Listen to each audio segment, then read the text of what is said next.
there are many of our people who are thinking more deeply and more broadly, looking at it as it actually is, and are beginning to see it more in the international context and the relation that it has with the African struggle, a human rights struggle, or the struggle for human rights. And as such, we can then take it into the United Nations. And bring about the freedom of these people by any means necessary.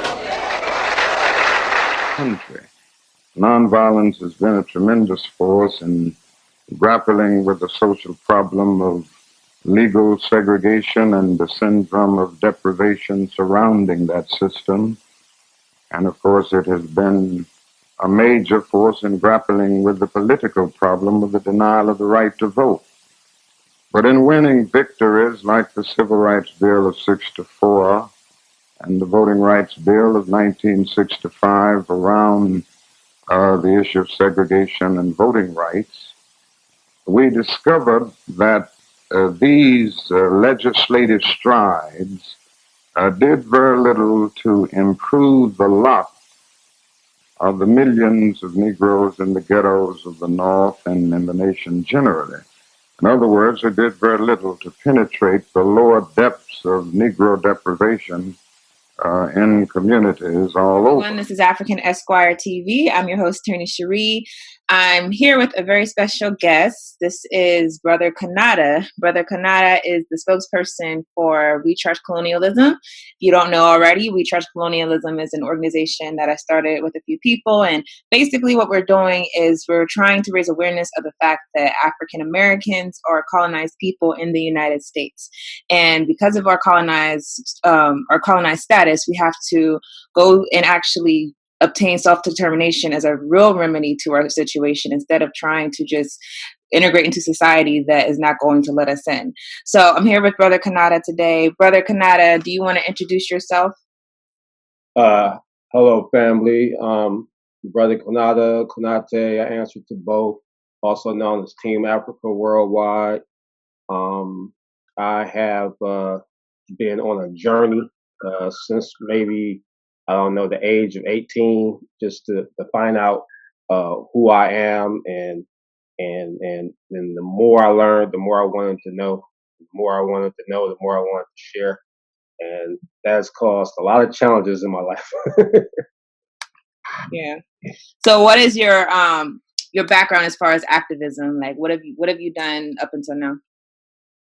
Well, I started in school, like campus activism. I was a student at Eastern Michigan University, and so I will always be involved in whatever protests the Black students had going on, Black Student Union and different organizations, and the same thing in the Detroit area. It was like I was one of those marchers. I don't really believe in marching anymore. But if there was a march or there was a rally, I was there and I was calling, well, we need to go. But now, I'm done with marches. Yeah. Understood. Me too. Okay. So you're also a Pan-Africanist. I am. Could you explain what led you, because you're African American, correct? So. Yeah. What led you to become a Pan-Africanist? Well, we always, wonder about our condition and how it could be better. And I eventually came to the determination after many years that our biggest obstacle is unification. I believe that if African people were united, like, all other problems will go away. And I believe that our second biggest obstacle is what I call Pan-Europeanism. And I believe the only solution to counter Pan-Europeanism is Pan-Africanism. So can you explain, because that's a concept a lot of people don't think about, like how do we see Pan-Europeanism played out today? I think just when you look at the borders of Africa alone, the borders of Africa were created at the Conference of Berlin by European powers. And it doesn't matter like what differences, so-called white people have among themselves. They can always come together when it's about teaming up against Africans. Right. So let's talk a little bit about WCC. So WCC, We Charge Colonialism. As I stated, we're an organization trying to get Black people to recognize that we're colonized. For you, what do you think would be the difference in Black people who traditionally, we follow things such as integration as being the ultimate means for our redemption? What do you think is the difference in recognizing that we're not necessarily meant to integrate into the society, but we're actually meant to be um, exploited people who does not partake in the society, and therefore we're colonized people? Because we are the only people in America who aren't playing the skin game. Dr. Claude Anderson talks about that. It's like if everybody else is pretending about multiculturalism, pretending about diversity, pretending about inclusion, and we actually believe in it, it's like Brother Malcolm used to say, if there's a game going on and you don't know who's being hustled, it's you. Mhm. Yeah. So paint the picture for us a little bit. If I'm a Black American, let's say I live in an inner city neighborhood, and I walk outside. Can you draw a parallel between what my living situation is and, let's say, a person who was in a colonized country, such as an African country or a Caribbean country? What parallels can I see between what I'm dealing with here and what they're dealing with? It's all about control, and it's all about having power over your day. It's like African Americans, because of integration, the things that we own, we pretty much gave up. Like the white man's ISIS culture. So we don't own anything, and we don't control anything. From our education to the police force. If you get sick, you have to go to a white hospital, and that's sad. If and any time you try to do something on an economic level to be successful, it basically has to be approved by the oppressors. Yeah. And if it's not approved, they will just destroy it. Like there was a situation where, like in our conference, our convention center some years back, it's called TCF now, but it used to be called Cobo Hall. There was an African American vendor there who had a pizza stand, and once white people found out she had a pizza stand, they actually came to her and said, "You don't look Italian." Wow. And they ran her out of business. Yeah. So, Crazy.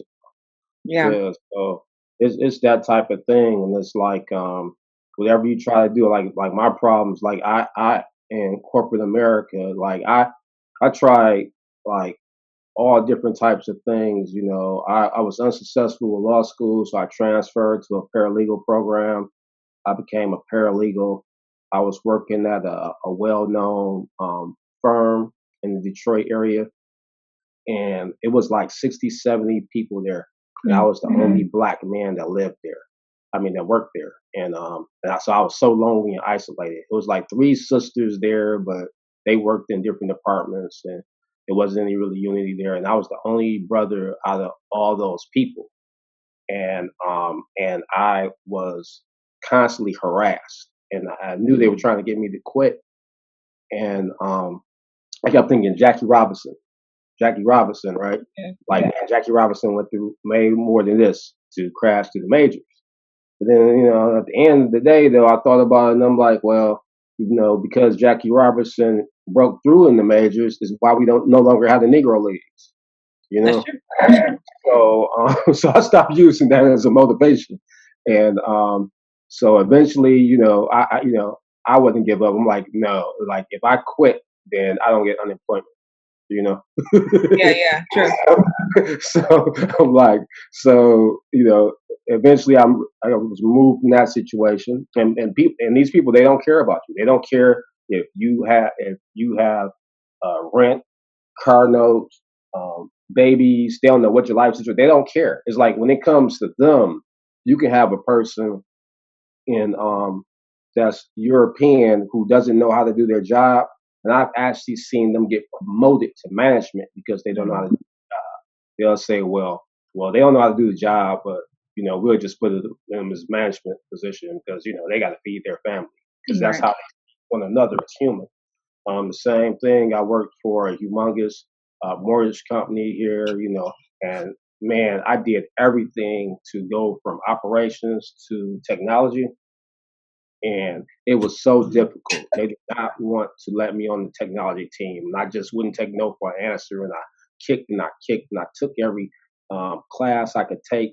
And when I even took vacation days to take the onboarding training classes to give the people who are already hired and get paid to take the classes. And when I got over there, it just seemed like everything that I did was second guessed.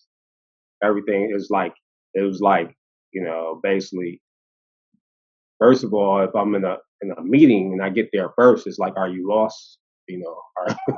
Yeah. Like, are you sure you're supposed to be in this room?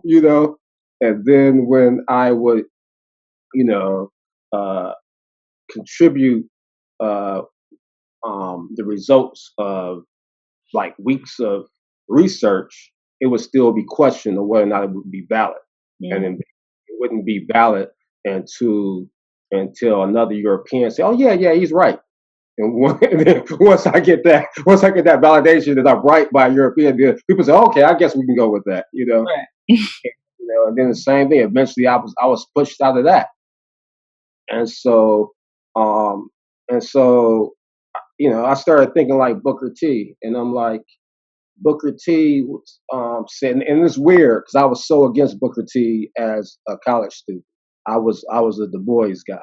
I was like, I'm an intellectual. Let the workers work. Let the thinkers think, and all of that elitist bull crap. And if I think if we would have thought like Booker T and just continue to um, monopolize the trades and the vocations, then we would have had white America coming to us instead of us trying to go to them. And so I'm pursuing a trade, and that way, no matter what, I can work for somebody else. And then if you decide that you don't want me in your presence, then I can always work for myself. I might not be rich, but I won't be starving. Mhm. No, and you brought up a really, I think, important part of this because when we're talking about us being colonized, we're not just talking about us who are, in the hood, us who are facing police every day, also us who are inside of the corporate world. We're still there not to be elevated. We're still there basically to be taken for granted. So none of this is ours. We don't own it. We're only here to serve a certain purpose. And once we reach that purpose, we basically will be put back to the place where we were. And like you said, it's all about other people having the power, other people having the power of enforcement, other people having the power over your economic life, other people having the power over your children's lives when they go to school. That's really what we're talking about. So let's talk about Dr. King some because it's Dr. Martin Luther King Day. Um, I think it's very interesting and telling for America that he was killed once he stopped advocating for integration and started advocating for economic equality. And to me, that shows what how far America will let Black people go in America. Right. What do you think about Dr. King, his basically his demise whenever he basically turned the agenda towards advocating for actual things that were going to cost the country something versus just advocating to partake in the society and basically receive breadcrumbs? Well, MLK will always be a hero to me. I know there's a lot of people, so-called woke people, who actually disrespect Brother King, and they only think about the king that's presented to the world as this integrationist. And a lot of like white supremacists, wannabe people, they use Dr. King's integrationist philosophies to justify um, um, denying affirmative action and things like that. But Dr. King was right when he said that integration was a mistake and that he had integrated his people into a burning house.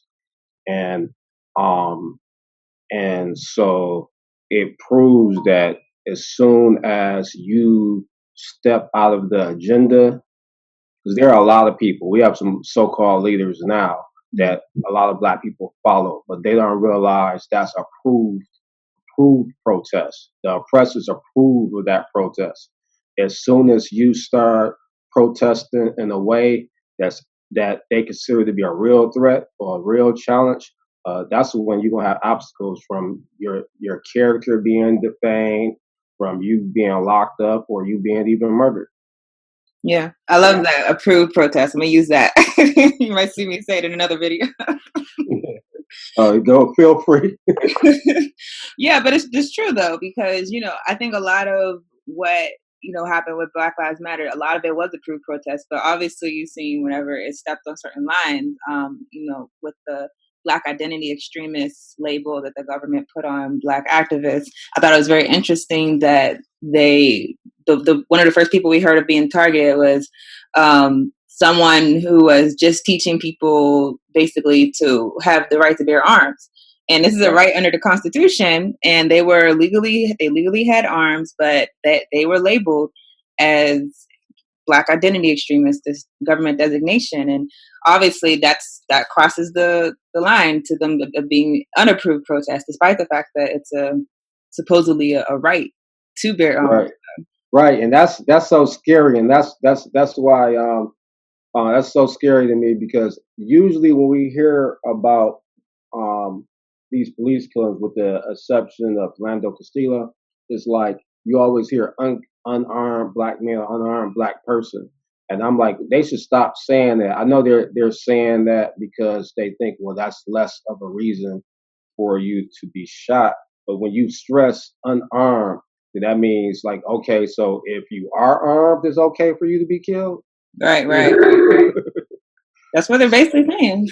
Yeah, because I've seen so many videos where people of European descent have had standoffs with police with weapons, and they have been talked down, and they use bean bags, they use nets, they use whatever method they could think of not to harm that person and to bring them in alive.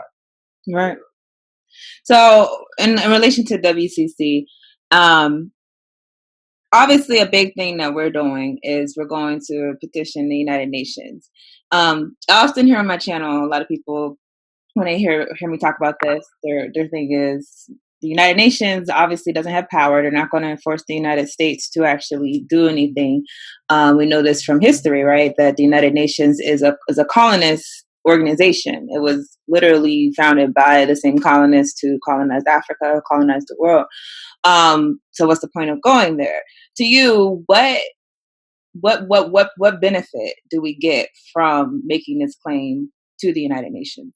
Well, I feel like we start off by trying to play their game, and then when their game doesn't work, and you have a record of their game not working, then you have justification for other actions.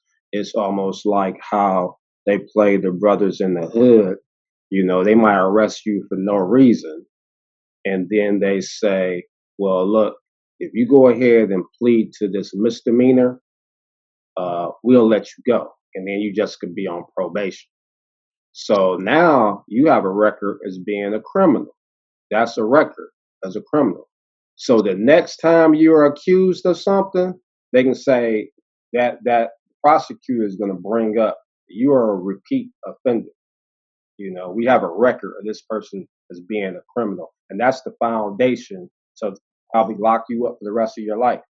Mm-hmm. And so that's the same thing. If we have it established on record with an organization like the United Nations that we are a colonized people, then we can always bring that up. I don't know if a lot of people watch the Boondocks episodes, but that was like my favorite cartoon of all time. They had the character Huey Freeman, and he had made a contract with the art director of his school to produce a play, and every time the art director didn't agree with what he wanted to do, like he would say contract.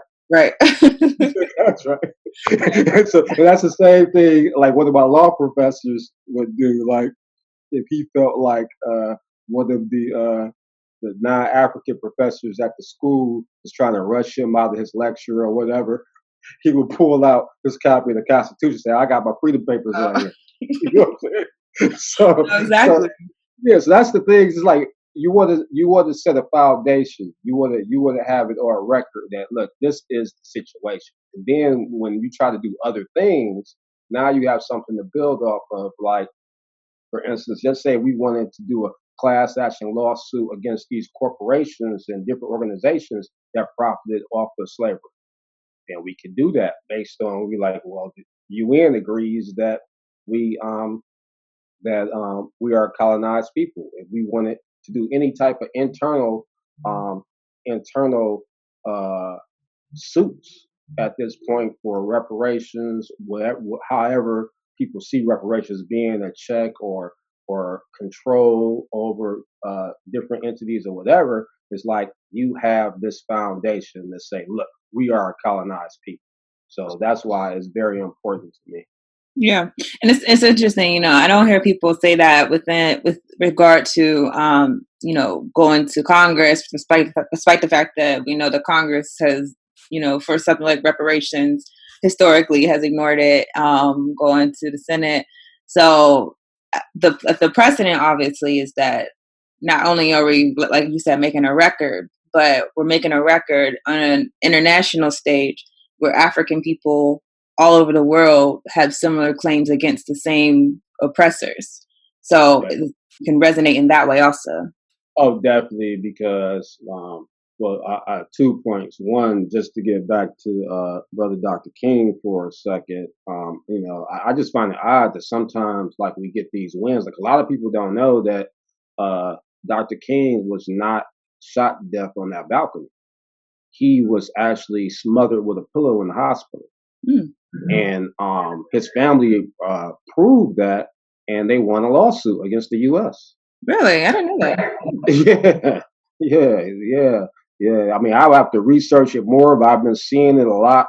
I have to double check it, but that's what I've been reading a lot lately, that he was actually smothered with a pillow in the hospital, and that he survived the shooting, and that his family was compensated for that. Oh, wow. Yeah, that's something to read up on. Yeah. The other point I wanted was when I go to Africa and I talk to some people, and a lot of them, their dream is to come to the U.S. because everybody knows this is a place you can make money, and the reason you can make money here is because it's an unethical place. But they always tell me, like, when I try to say that we have struggles here, they say, "Oh, it's not the same. It's not the same. It's not the same." And I'm like, "Yeah, it is the same." I tried to explain to one sister. I said, "If you're hungry and I'm hungry, what's the difference? You haven't eaten for 3 days and I haven't eaten for 3 days. How is your continental not eating 3 days and my American not eating 3 days different?" Right. So I think we were acknowledged by the UN as being a colonized people, then maybe that would help with the continental view of what we have going on here. Right. Because that was ultimately, Malcolm's goal. And, the other thing about this, people got to remember, if the UN wasn't a threat, then Black people going to the UN wasn't a threat, then the United States would not have numerous times stopped Black people from actually going to the United Nations or tried to thwart their efforts to actually go. So, for example, we know when Malcolm X was about to go, he actually ended up being assassinated before. But that was one of the things they were really worried about. He was going to other African countries who weren't aware of the plight of Black people in the United States, and going to different African countries and telling them, and they're like, okay, we'll definitely back you up in the Organization of African Unity. So from there, he was going to go to the United Nations, but then he's assassinated. We also know before him, there was the We Charge Genocide campaign, which we took WeChargeColonialism's names from. But the United States, when you had this group of Black activists going to the United Nations, they did everything they could to destroy their efforts. So, and ultimately the petition didn't actually have the effect that they wanted it to have. So there's definitely a threat, even if we don't understand it from here. It's enough for the outside to try to destroy the efforts? Well, definitely. I was in the military. I think I told you that I was in different components of the army, the regular army, reserve, the National Guard. I did 16 years, and I remember I never was deployed, but the last time I was almost deployed to Afghanistan, and I was in pre-deployment training, and they told us that we are trying to win the hearts and minds of the people. That's what they do when they go to war. It's like the whole time they're bombing, they actually have soldiers walking around giving kids candy and stuff like that.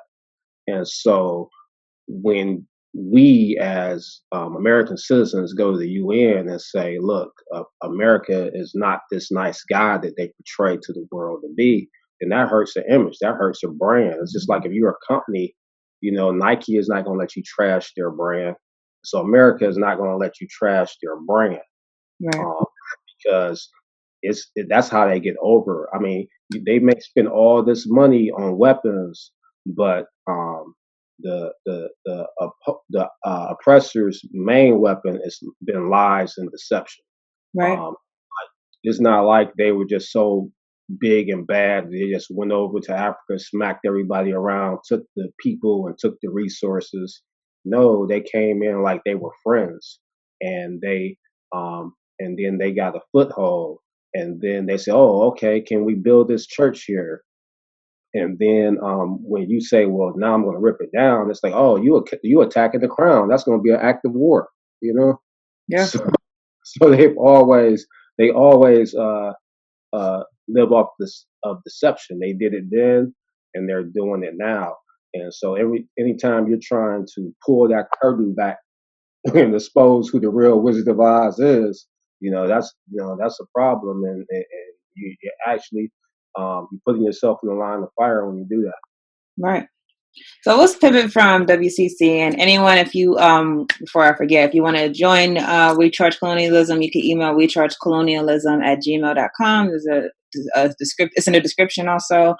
And if you want to subscribe to the We Charge Colonialism channel, it's We Charge Colonialism on YouTube, and you can see more videos from Brother Konata there. So let's talk about you and your travels to Africa. You mentioned that briefly. When was the first time you went to Africa, and what drove you as an African American to go over there? The first time I finally set foot on the continent at 48, I went there for my 49th birthday in 2018, July 2018. I went to Mombasa, Kenya. It was my first time going there, so I stayed at a resort, and I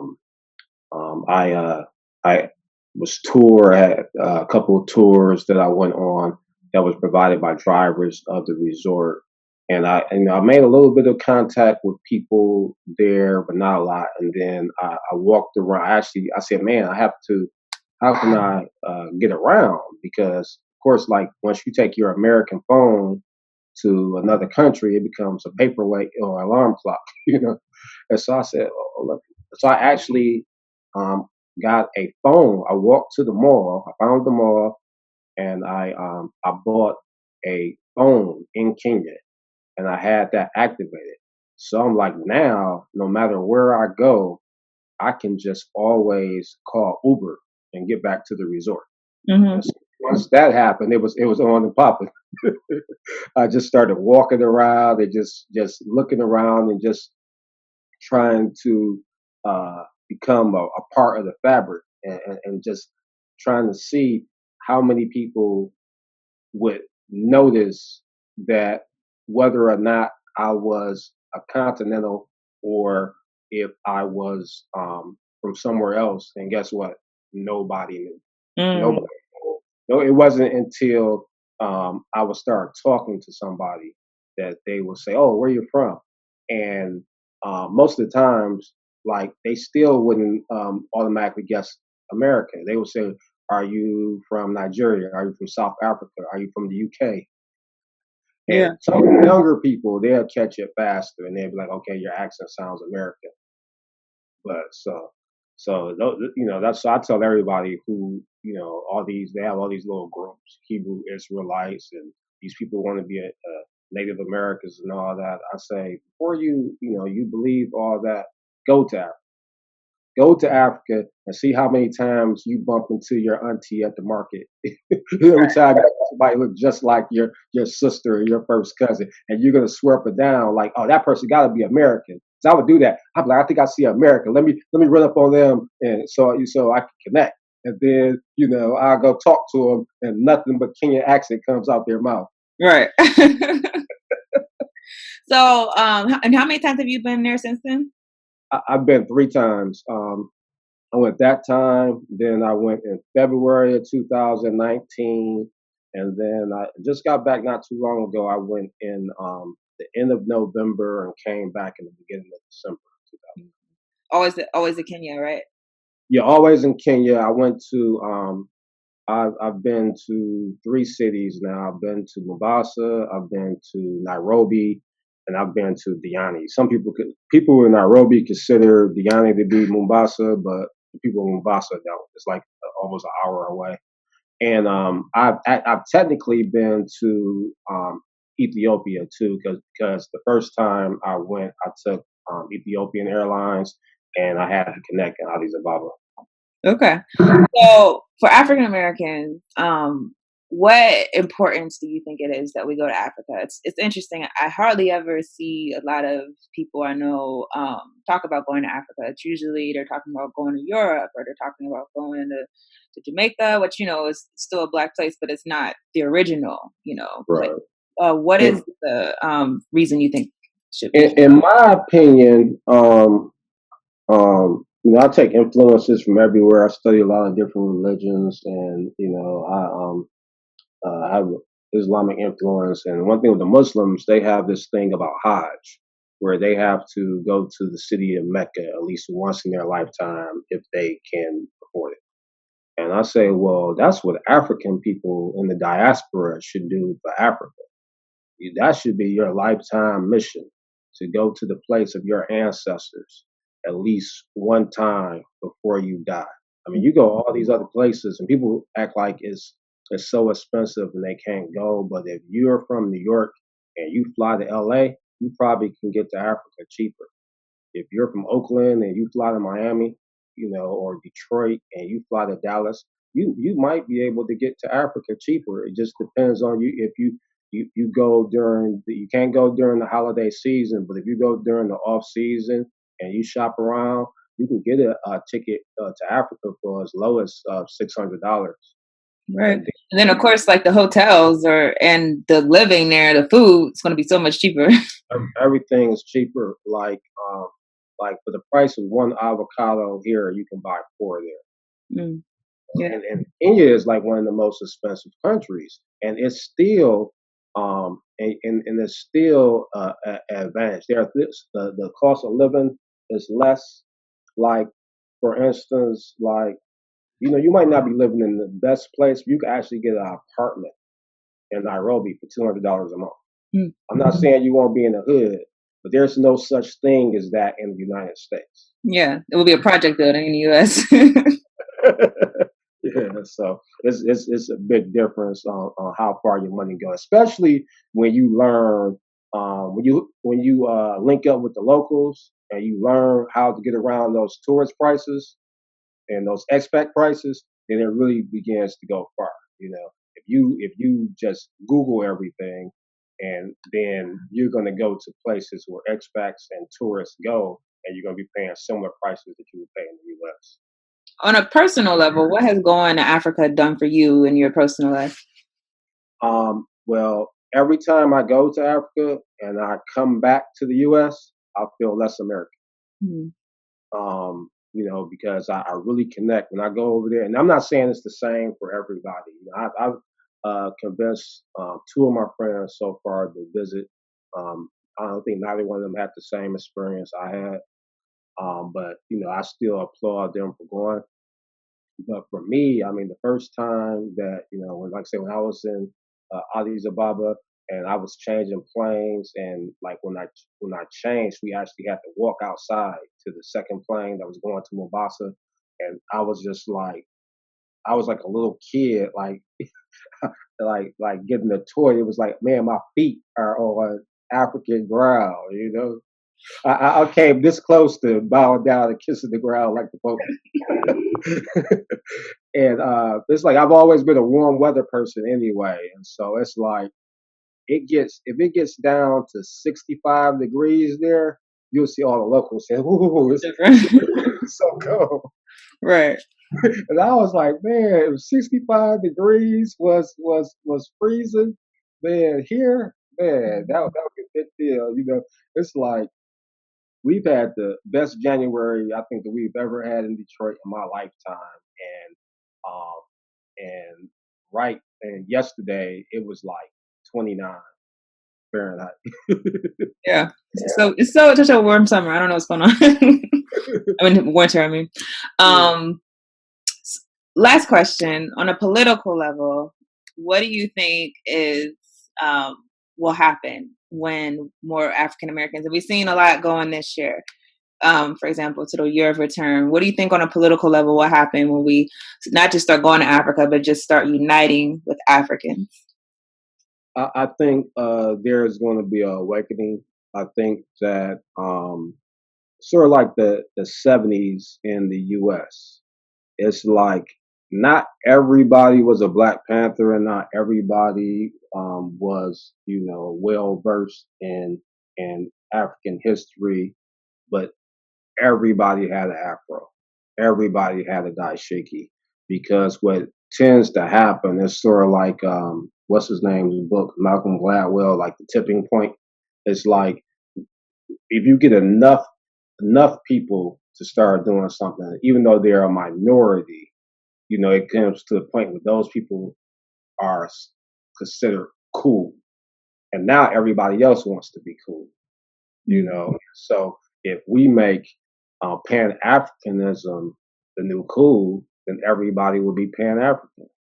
And so, you know, so that's what I say, you know, to a lot of people that, like, even during the civil rights movement, even though it may have been misguided, that was a small group of people, you know, and they would just get on buses and they would go from state to state and do their protests. A lot of people don't know. It wasn't like it was, you know, every Black person in America, you know, Right. linked to the same mind. I mean, I love my grandmother to death. May she rest in peace. But she did not like Malcolm. She had Malcolm. She had Dr. King on the wall, and I remember asking her if that was her father. I thought that was a family member. He was at the wall, right? And a lot of people thought if you like Martin Luther King, you couldn't like Malcolm X. You know what I mean? And so she was like. And so she was like, Malcolm X never did nothing for nobody. I mean, she would just be mad because she saw me with the autobiography, you know. And so, and some people were even like that with King. Some people even saw, oh, he's a troublemaker. You know what I mean?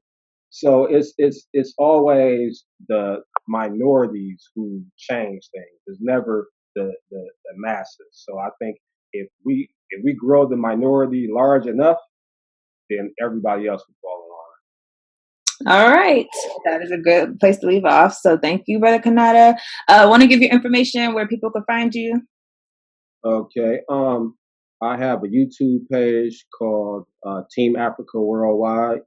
And if you search that on YouTube, for whatever reason, it's going to go to Team America, about this old cartoon that was horrible. And I don't know why, but you have to click on the top line that says, do you really want Team Africa Worldwide?